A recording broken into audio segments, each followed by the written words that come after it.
অনেকদিন পর যাচ্ছিলাম বাড়ির বাইরে ঘুরতে, সেই কারণে মনটাও খুব ভালো ছিল।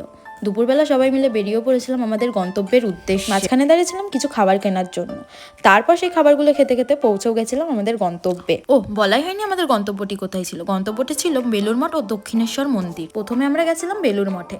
বেলুর মঠটা ছিল আমাদের প্রথমবার দেখা, তো আমরা ওখানটায় ভালো করে ঘুরে ছবি টবি তুলে কিছুক্ষণ বসে আনন্দ করে আড্ডা টাড্ডা গেছিলাম গঙ্গার ঘাটে। তারপর গঙ্গার ঘাটের থেকে ঘুরে বেলুর মঠে যে একটা মিউজিয়াম ছিল সেটা আমাদের প্রথমে জানা ছিল না, তারপরে ওখানটায় টিকিট কেটে মিউজিয়ামে গেছিলাম। তারপরে রওনা দিয়েছিলাম দক্ষিণেশ্বর মন্দিরের উদ্দেশ্যে। দক্ষিণেশ্বর মন্দিরে পৌঁছে গেছিলাম সোজাসুজি পুজো দিতে। পুজো দিয়ে গেছিলাম গঙ্গার ঘাটে। গঙ্গার ঘাট থেকে জল নিয়ে চলে এসেছিলাম মন্দিরের সামনে আবার। তারপর মন্দিরের সামনে কিছুক্ষণ বসেছিলাম, বসে ছবি টবি তুললাম, গল্প করলাম, কিছু খেলাম, খেয়ে দিয়ে কিছু কেনাকাটা ছিল সেগুলো করে রওনা দিয়েছিলাম বাড়ির উদ্দেশ্যে। বাড়িতে যেতে যেতে মাঝখানে দাঁড়িয়েছিলাম দিদাদের বাড়ির সামনে। ওখান থেকে রাতের খাবার নিয়ে দিদাদের সাথে কিছুক্ষণ কথাবার্তা বলে দিদাদেরকে টাটা করে চলে গেছিলাম বাড়িতে। তারপর রাস্তা আবার ফুচকা দেখে দাঁড়িয়েছিলাম ফুচকা খাওয়ার জন্য।